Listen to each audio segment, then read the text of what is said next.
कल अपने क्लाइंट से बात करते रहे, मैनेजमेंट की कमेंट्री को एनालाइज करते रहे और देखिए समय साथ एक मुस्कुराहट के साथ जुड़ रहे। कल जो है 10% पिटाई हुई, मार्केट आवर के बाद क्लैरिफिकेशन आया कि साहब पिटाई इसलिए हुई थी कि भाई 60% इनकी प्रॉफिटेबिलिटी वाला एक प्रोडक्ट जो है उसमें कुछ चाइनीज प्लेयर भी उतर रहे हैं। उन्होंने अभी अनाउंस किया है $40 मिलियन का नया इन्वेस्टमेंट। कब प्लांट बनेगा, कब प्रोडक्ट आएगा, वो तो बात की बात है। ये कंपनी जो है अपना बहुत सारा डिराइव करती है प्रॉफिट उस पर्टिकुलर प्रोडक्ट से, लेकिन डेवलप्ड मार्केट स्पेशली जापान जैसे डिफिकल्ट क्लाइंट के साथ डील करती आई है। बाजार ने एक बार तो भाव तोड़ा, लेकिन जो क्लैरिफिकेशन आया, जो आप बिजनेस मॉडल एनालाइज करते हैं, इस भाव से 10% नीचे आपको लगता है बहुत मीनिंगफुल डाउनसाइड है इस डर पे, और ये कितना जस्टिफाइड है? प्रथमेश, आप लेंगे इस भाव से? जी, फर्स्ट ऑफ ऑल ये जो भाव टूटा है तो इसके पीछे का one of the main reason was कि this company is a company जो थी वो ये एस्टैब्लिश्ड कंपनी थी चाइना में। ये चाइना की 3rd से 5th लार्जेस्ट कंपनी है, तो ये कंपनी में क्रेडिबिलिटी काफी है।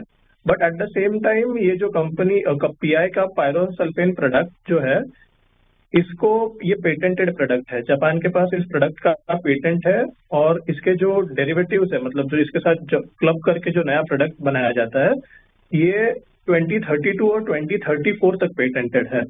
तो एज सच कंपनी पर इस न्यूज का या फिर न्यू एंट्रेंट का डायरेक्ट इम्पैक्ट तो अगले 7-8 साल तक आएगा नहीं। एंड रही बात इवन कि ये 60% इसका जो प्रॉफिटेबिलिटी है पायरोसल्फेन से आ रहा है, this is in current scenario, क्योंकि कंपनी जो एग्रोकेम सेक्टर में है तो बाकी सेक्टर में मंदी आई है, तो उसके कारण जो एग्रोकेम का जो पायरोसल्फेन का प्रॉफिटेबिलिटी है वो काफी बड़ा अभी प्रतीत होता है। बट अभी थोड़े समय बाद जैसे जब आपका बाकी सेगमेंट्स इम्प्रूव करने लग जाएंगे, देन पायरोसल्फेन का जो रेवेन्यू रहेगा वो एज अ प्रोपोर्शन कम हो जाएगा and it will be less risky for a company. So given company का जो ट्रैक रिकॉर्ड रहा है इतने लास्ट 10 सालों से 30% से अपना प्रॉफिटेबिलिटी ग्रो करने का, एंड कंपनी के अदर इनिशिएटिव्स भी जो है जैसे it's investment in health care, company एक काफी अच्छा इन्वेस्टमेंट अपॉर्चुनिटी है लॉन्ग टर्म के लिए। एंड वी एट एक्सिस हम इसको हमेशा from a long term perspective recommend करेंगे बाय करने के लिए ऐसे डिप्स में। बहुत बहुत शुक्रिया इस पूरे एक्सप्लेनेशन के लिए प्रथमेश।